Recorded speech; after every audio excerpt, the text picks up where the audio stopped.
Welcome to लक्ष्य institute बच्चों आज जो कि क्वेश्चन की सीरीज में कुछ इंपॉर्टेंट जो टॉपिक हम कवर कर रहे हैं, तो जेई के पर्सपेक्टिव से बच्चों आज हम एक टॉपिक डिस्कस करेंगे थर्मल प्रॉपर्टीज ऑफ मैटर का है, जिससे क्वेश्चंस देखोगे पीवाईक्यू में पिछले साल भी क्वेश्चन पूछा है, उसके पिछले साल भी क्वेश्चन पूछा गया है। तो और बहुत ही इजी है बच्चों, अगर तुम्हें थोड़ा सा अप्रोच आपका सही होगा तो आप इसको इजीली जो है कर सकते हो। बच्चों थर्मल प्रॉपर्टीज ऑफ मैटर में एक होता है कंडक्शन, ठीक है। तीन तरीके का प्रोसेस होता है, कंडक्शन होता है, कन्वेक्शन होता है और रेडिएशन होता है। अब यहाँ पे देखोगे बच्चों तो ये हीट ट्रांसफर के तीन मेथड हैं, ठीक है। हीट ट्रांसफर के तीन मेथड में जो कंडक्शन है, कंडक्शन में एक आता है कि जैसे कोई सॉलिड रॉड है, एक रॉड है सॉलिड में जो है किस तरीके से हीट ट्रांसफर करता है जिस प्रोसेस के थ्रू, उसको कंडक्शन कहते हैं। बच्चों आज हम इस कंडक्शन के ही टॉपिक का एक टॉपिक होता है रेट ऑफ फ्लो, जहां से क्वेश्चन पूछा गया है जेईई में भी, आज उसको हम कवर करेंगे। अब जैसे देखो क्या है बच्चों, जैसे हमारे पास मान लो ना एक रॉड है, ठीक है, एक रॉड है जिसकी लेंथ हमने ले लिया कितना L, ठीक है। अब यहाँ पे हमने इनिशियली इसका टेम्परेचर T1 दे दिया और यहाँ पे फाइनल टेम्परेचर इस एंड का टेम्परेचर कितना दे दिया T2। अब यहाँ से बच्चों क्या किया जा रहा है, इसको हीट किया जा रहा है, ठीक है। इसको यहाँ से देखो कैंडल से जो है हीट किया जा रहा है। जब हीट करेंगे तो यहाँ पे बच्चों क्या होगा कि ये धीरे धीरे क्या होता है कि जितने भी सॉलिड के मॉलिक्यूल्स होते हैं ये अपने पोजीशन को बिना छोड़े, मतलब कि without actual motion of the particle, ये हीट को एक जगह से दूसरी जगह पे, वन एंड से दूसरे एंड पे क्या करते हैं, ट्रांसफर करते हैं। तो बच्चों जैसे हम क्या करेंगे, यहाँ पे देखोगे तो एक पर्टिकुलर हम एलिमेंट ले लिया dx, ठीक है, इस लेंथ को dx ले लिया, इसका टेम्परेचर अगर हम T ले लें तो यहाँ पे T माइनस dt हो जाएगा, क्योंकि धीरे धीरे टेम्परेचर कम होगा। यहाँ पे ये हायर एंड पे है, ये लोअर एंड पे है। तो बच्चों जो रेट ऑफ हीट फ्लो हो कि हीट किस तरीके से किस रेट से फ्लो कर रहा है, जो dq बाई dt होता है बच्चों, ये directly proportional to area of cross section, जो रॉड का ये जो सॉलिड रॉड है इसके एरिया ऑफ क्रॉस सेक्शन के डायरेक्टली प्रोपोर्शनल होता है। और dq बाई dt जो बच्चों होता है वो टेम्परेचर ग्रेडियंट के डायरेक्टली प्रोपोर्शनल होता है, dt बाई dx के, ठीक है। अब इन दोनों को जब मर्ज करते हैं बच्चों, तो मर्ज करने पे हमें मिल जाता है dq by dt is equal directly proportional to a into कितना dt बाई dx, यहाँ पे माइनस लगा लेते हैं। प्रोपोर्शनलिटी साइन हटाएंगे बच्चों तो एक कांस्टेंट जुड़ता है माइनस के a dt बाई कितना dx। जब पूरे रॉड के लिए लेते हैं तो रेट ऑफ हीट फ्लो हमारा आ जाता है माइनस के a T1 माइनस कितना T2 अपान कितना आ जाता है बच्चों, L आ जाता है, ठीक है। अगर यहां से देखोगे माइनस साइन हटाना है तो इस तरीके से कर सकते हो, dq by dt is equal to के a T2 minus T1 upon में कितना बच्चों L। ये क्या होता है, रेट ऑफ हीट फ्लो होता है।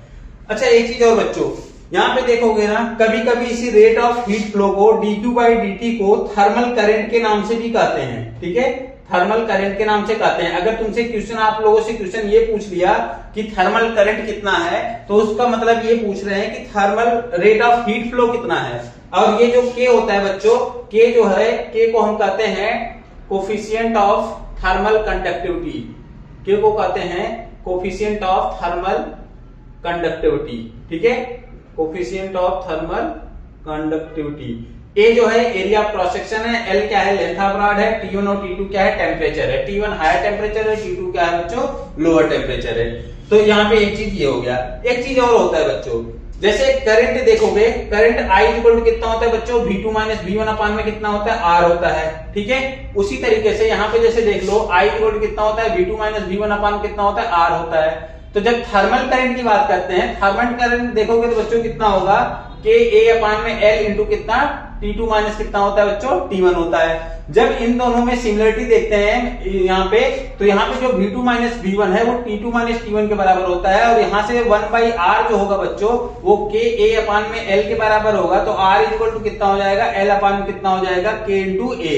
इसको कहते हैं बच्चों थर्मल रेजिस्टेंस, इसको क्या कहते हैं, थर्मल रेजिस्टेंस कहते हैं। अब यहाँ पे एक चीज जरा देखो, तुमसे क्वेश्चन जो जिस तरीके का क्वेश्चन पिछले कुछ सालों में पूछा गया है, उसमें ये पूछा गया है कि जैसे दो रॉड हैं अगर, तो दो रॉड को हम कैसे, कि अगर उन दोनों को जोड़ा जाता है तो किस तरीके से जो है चीजें, वहां पे थर्मल कंडक्टिविटी वगैरह पूछता है। जैसे बच्चों देखोगे कि, अब देखो बच्चों जैसे अभी हमने क्या देखा कि रेट ऑफ हीट फ्लो का फार्मूला देखा, dq by dt, D Q by D T equal to कितना आया बच्चों, K A by L, T one minus कितना है बच्चों, टी टू आया। एक तो ये हमने देख लिया। दूसरा मैंने अभी बताया था कि ये तो हमारा थर्मल करंट भी इसको कहते हैं, क्या कहते हैं, थर्मल करंट। एक होता है हमारा थर्मल रेजिस्टेंस बच्चों, थर्मल रेजिस्टेंस जो होता है वो होता है बच्चों एल अपान कितना, के इन ए। ये कहां से आया, ये मैंने बताया था ना कि थर्मल रेजिस्टेंस अगर जो है बच्चों K A by L into T one minus T two है, तो अगर इसको आई इक्वल टू देखेंगे V two minus V one upon में आर करेंगे बच्चों, जब इन दोनों को कंपेयर करेंगे तो यहाँ पे जो टेम्परेचर का काम है वही यहाँ पे वोल्टेज का काम करता है। तो यहाँ से देखोगे बच्चों one by R equal to कितना मिलेगा, के ए अपान में एल मिलेगा। तो यहाँ से आर इक्वल टू कितना मिल जाएगा, एल अपान कितना मिल जाएगा, के इंटू ए मिल जाएगा। तो ये बच्चों थर्मल रेजिस्टेंस इसको कहते हैं, क्या कहते हैं, थर्मल रेजिस्टेंस। अब जैसे बच्चों देखो क्वेश्चन किस तरीके का आता है, यहाँ पे जो कंडक्टिविटी है ना, थर्मल कंडक्टिविटी देखोगे बच्चों ना, सबसे ज्यादा जो है सिल्वर का होता है, उसके बाद कॉपर का होता है, फिर एल्युमिनियम का एयू का होता है, उसके बाद एल्युमिनियम का होता है। ये order of decreasing order of thermal conductivity है। क्वेश्चन जो आ रहा है, जो ट्रेंडिंग में क्वेश्चन है वो ये है बच्चों कि जैसे एक रॉड है, ठीक है, जिसकी लेंथ मान लो कितना L1 है, K1 क्या है, कंडक्टिविटी है, थर्मल कंडक्टिविटी है। अब बच्चों क्या किया, एक दूसरा रॉड है जिसकी थर्मल कंडक्टिविटी कितना है, K2 है, और उसकी लेंथ कितना है बच्चों, L2 है। जब इन दोनों को सीरीज में कनेक्ट किया, ठीक है, सीरीज में कनेक्ट किया, तो आपसे पूछता है कि इक्विवेलेंट थर्मल कंडक्टिविटी कितना होगा, ठीक है बच्चों। अब मैं यहाँ पे देखो, यहाँ पे क्या होगा, रेट ऑफ हीट फ्लो दोनों के इसमें क्या होगा बच्चों, सेम होगा। मैं फार्मूले के डेरिवेशन पे नहीं जा रहा, लेकिन यहाँ पे देखोगे फार्मूले में जो फार्मूला आता है कि यहाँ पे देखोगे सीरीज में जब जुड़ते हैं रेजिस्टेंस, तो इक्विवेलेंट रेजिस्टेंस कितना होता है, R equivalent is equal to कितना होता है बच्चों, R1 प्लस कितना होता है, R2। अब यहां से देखोगे R इक्वल टू कितना आया, L इक्विवेलेंट अपॉन कितना, K इक्विवेलेंट इंटू कितना, A equivalent is equal to कितना होगा बच्चों, कि यहाँ पे R1 है तो L1 अपान कितना, K1 इंटू कितना, A1 प्लस कितना, L2 अपान कितना, K2 इंटू कितना, A2। जब बच्चों ना सीरीज कॉम्बिनेशन पढ़ते हैं, सीरीज कॉम्बिनेशन में हम क्या करते हैं कि एरिया ऑफ क्रॉस सेक्शन दोनों का सेम लिया जाता है, ठीक है, एरिया ऑफ क्रॉस सेक्शन दोनों का सेम लिया जाता है। मतलब कि A इक्विवेलेंट जो होगा A1 बराबर A2 बराबर किसके हो जाएगा, A के हो जाएगा। तो यहां से बच्चों A कॉमन लेके कैंसिल कर देंगे। उसके बाद हम यहाँ पे देखेंगे तो जो हमें फार्मूला मिलता है K इक्विवेलेंट का, के इक्विवेलेंट का फार्मूला जो मिलेगा बच्चों, मिलेगा कितना, L1 प्लस L2 अपान में बच्चों मिलेगा L1 अपान कितना, A1 प्लस कितना, L2 अपान कितना, A2 मिलेगा, ठीक है। तो ये हमारा क्या हो जाएगा, सॉरी यहाँ पे K1 होगा, ठीक है, यहाँ पे क्या होगा, एरिया ऑफ क्रॉस सेक्शन तो सेम था वो कैंसिल हो जाएगा, तो यहाँ पे क्या बचेगा, K1 K2 बचेगा। ये थर्मल इक्विवेलेंट है, इक्विवेलेंट थर्मल कंडक्टिविटी है कब, जब दो रॉड कैसे कनेक्ट हो, सीरीज में कनेक्ट हो। यहाँ पे L1 L2 length of the rod है और K1 K2 क्या है, थर्मल कंडक्टिविटी है। तो यहाँ से K इक्विवेलेंट निकाल लेंगे। अब बच्चों यहाँ पे देखो, अगर L1 बराबर L2 बराबर L ले ले, दोनों रॉड का जो थर्मल कंडक्टिविटी है उसको भी क्या कर ले, सेम ले लें। तो यहाँ से देखो जरा फार्मूला क्या बनेगा, K इक्विवेलेंट हो जाएगा, L1 प्लस L2 कितना हो जाएगा, 2L हो जाएगा, L कॉमन कर लेंगे तो ये बचेगा 1 अपान में K1 प्लस कितना बचेगा, 1 अपान में कितना बच्चों, K2। L से L कैंसिल हो जाएगा, तब जो थर्मल कंडक्टिविटी आएगा वो आएगा 2 K1 K2 अपान में कितना बच्चों, K1 प्लस K2 आ जाएगा। अब एक चीज जरा ध्यान से देखो, थर्मल कंडक्टिविटी कितना आ गया, 2 K1 K2 अपान कितना, K1 प्लस K2 आ गया। उसके बाद इसी तरीके से जब पैरेलल केस में लेते हैं, यहाँ तो सीरीज में हमने कनेक्ट किया, पैरेलल में जब देखेंगे तो उसके लिए अलग फार्मूला होता है। हाँ तो बच्चों अभी तक हमने क्या देखा, सीरीज कॉम्बिनेशन ऑफ रॉड, जिसमें थर्मल कंडक्टिविटी हमने किसमें निकाला, सीरीज कॉम्बिनेशन में। अब हम इक्विवेलेंट थर्मल कंडक्टिविटी देखेंगे पैरेलल कॉम्बिनेशन में। किसमें बच्चों, पैरेलल कॉम्बिनेशन में। पैरेलल कॉम्बिनेशन का मतलब ये है कि दो रॉड है, एक रॉड ये है, सपोज करो ये एक रॉड है, दूसरा रॉड ये है, ठीक है।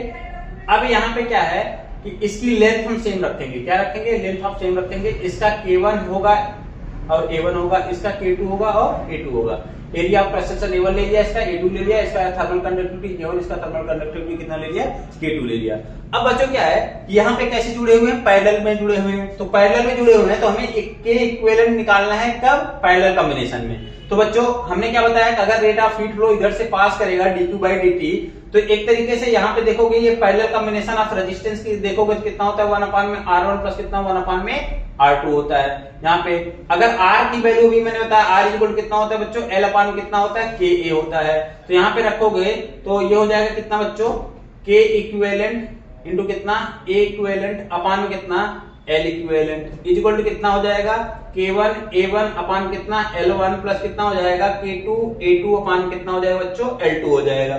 ठीक है, अब यहां से हमने देखो एरिया अलग अलग लिया है लेकिन लेंथ सेम लिया है। एल इक्विवेलेंट जो होगा बच्चों L1 बराबर जो हो जाएगा कितना हो जाएगा L2 हो जाएगा, बराबर कितना ले लेंगे L ले लेंगे। तो यहाँ से ये सारा मिला के कैंसिल हो जाएगा और ए इक्विवेलेंट जो होगा बच्चों वो कितना होगा A1 प्लस A2 हो जाएगा। तो यहाँ से हमें जो फार्मूला बनेगा बच्चों K इक्विवेलेंट टू बनेगा K1 A1 प्लस कितना K2 A2 अपान कितना बच्चों A1 प्लस A2 बनेगा।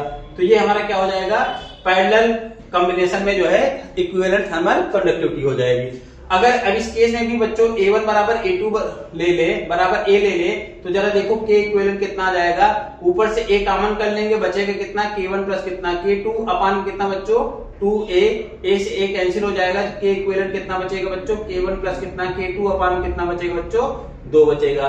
तो यहाँ पे जो है इस तरीके से हम K इक्विवेलेंट पता कर लेंगे। ठीक, अब हम बच्चों इसी पे जो जो फार्मूला पढ़ा हम उन फार्मूले पे सीरीज और पैरेलल कॉम्बिनेशन पे क्वेश्चंस करते हैं जो कि पिछले साल में जेईई में पूछा गया है। ठीक है बच्चों, तो आओ देखते हैं क्वेश्चंस।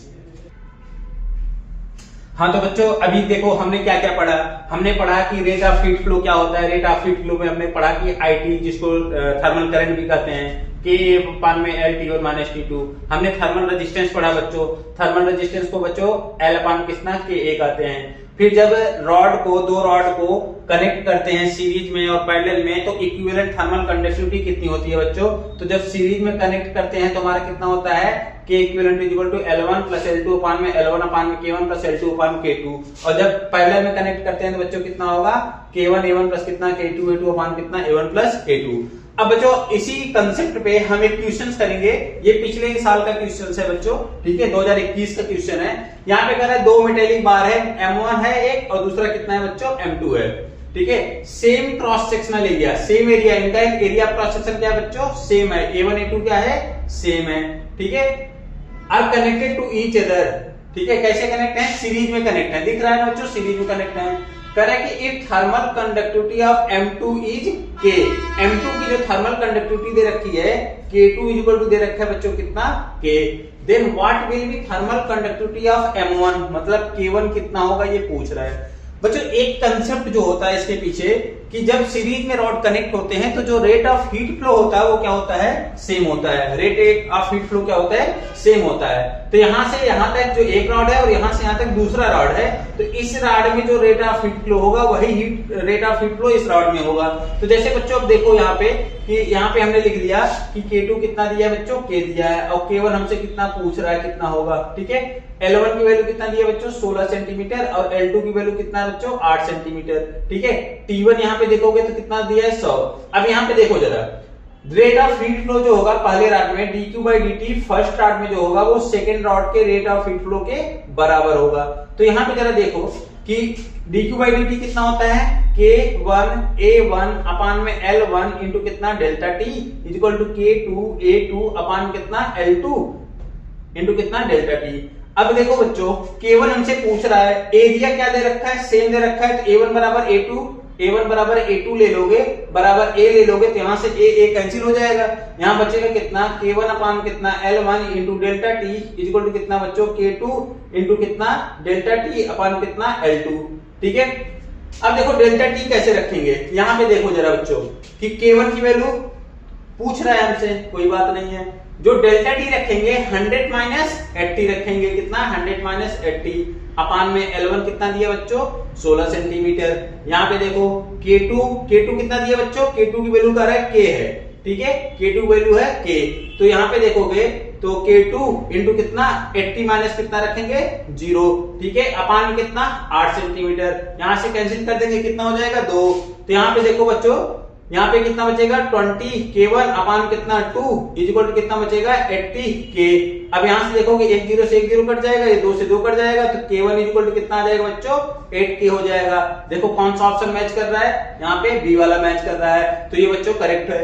तो इसमें देखो बच्चों बहुत डिफिकल्ट नहीं है, तुम्हें बस ये रेट ऑफ हीट फ्लो का कंसेप्ट पता है, अगर ये फार्मूला भी नहीं पता है एक बार के लिए तो भी आसानी से कर सकते हो। तो इसी तरीके का हम एक क्वेश्चन और करेंगे बच्चों।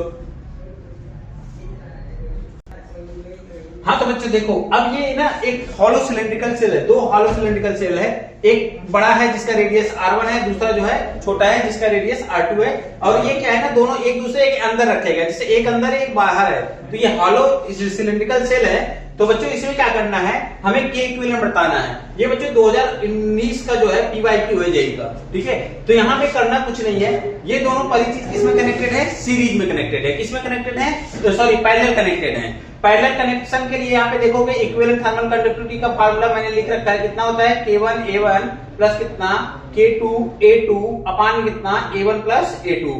तो बच्चों यहाँ पे ना जो डिफिकल्ट टास्क है वो A1 A2 पता करना। अब देखो ना, ये A1 वाला बड़ा वाला सिलेंडर है, लेकिन इसका जो एरिया है इस बड़े वाले में से इसका एरिया माइनस करेंगे।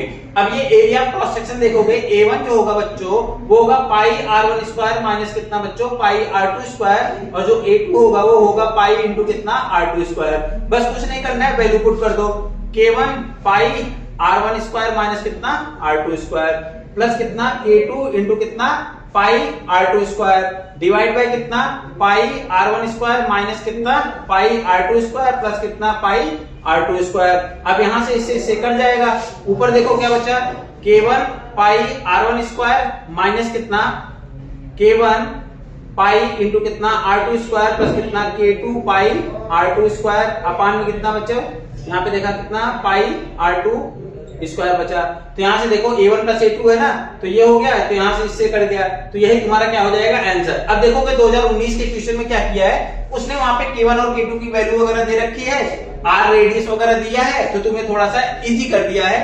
न्यूमेरिकल इसको सॉल्व करोगे तो आंसर उतना ही आएगा, या तुम यहाँ पे भी छोड़ सकते हो, ठीक है। अगर नहीं काटो तो इसको ऐसे भी लिख सकते हो, K1 पाई इंटू कितना R1 स्क्वायर माइनस कितना R2 स्क्वायर प्लस कितना K2 इंटू कितना पाई R2 स्क्वायर डिवाइड बाय कितना पाई इंटू कितना R1 स्क्वायर माइनस कितना R2 स्क्वायर प्लस कितना पाई इंटू R2 स्क्वायर। ये तुम्हारा क्या हो जाएगा, के इक्विवेलेंट। अब अगर कोई न्यूमेरिकल वैल्यू दिया है, जैसे 2019 के क्वेश्चन में मैंने थोड़ा सा यहाँ पे चेंज किया है, 2019 के क्वेश्चन में R1 और R2 का न्यूमेरिकल वैल्यू दे रखा है, यहाँ पे R1 R2 और पाई वगैरह रखोगे, पाई ऊपर से नीचे से कॉमन लेके कैंसिल कर दोगे, यहाँ पे भी पाई है, यहाँ पे भी पाई है, यहाँ पाई यहाँ पाई, तो पाई पाई से कैंसिल हो जाएगा। उसके बाद जो है R1 R2 की वैल्यू रख दोगे तो तुम्हारा न्यूमेरिकल आंसर आ जाएगा। तो इस तरीके का जो क्वेश्चन है बच्चों कंडक्शन वाले चैप्टर में देखोगे, थर्मल प्रॉपर्टीज ऑफ मैटर में जो कंडक्शन टॉपिक है उसमें ये बहुत इंपॉर्टेंट है, ठीक है। डायरेक्ट फार्मूला आया हुआ है, आप इसको बहुत ही इजीली जो है अप्रोच करके अगर कैलकुलेशन मिस्टेक ना करो तो बहुत आसानी से कर सकते हो। तो बच्चों हमेशा एकदम पॉजिटिव वे में क्वेश्चंस को अप्रोच करना, ठीक है। तो क्वेश्चन जो कह रहा है उसके हिसाब से करते जाओ, और फार्मूले याद होने चाहिए, फार्मूले याद होगा, कंसेप्ट याद होगा तो तुम आसानी से उसको एग्जीक्यूट करोगे, तो आसानी से क्वेश्चंस कर पाओगे। थैंक यू सो मच बच्चों, वीडियो देखो और वीडियो को लाइक करो, पसंद करो, अपने दोस्तों के साथ शेयर करो, ठीक है। अगर कोई डाउट्स आ रहा है, कोई दिक्कत आ रही है तो आप कमेंट बॉक्स में जाके आप जो है वहां पे मेंशन कर सकते हैं, वहां पे कमेंट्स कर सकते हैं, या आप अगर हमारे इंस्टीट्यूट पे विजिट कर सकते हैं, तो यहाँ पे जो है आपको डाउट्स ले लिया जाएगा। थैंक यू सो मच बच्चों।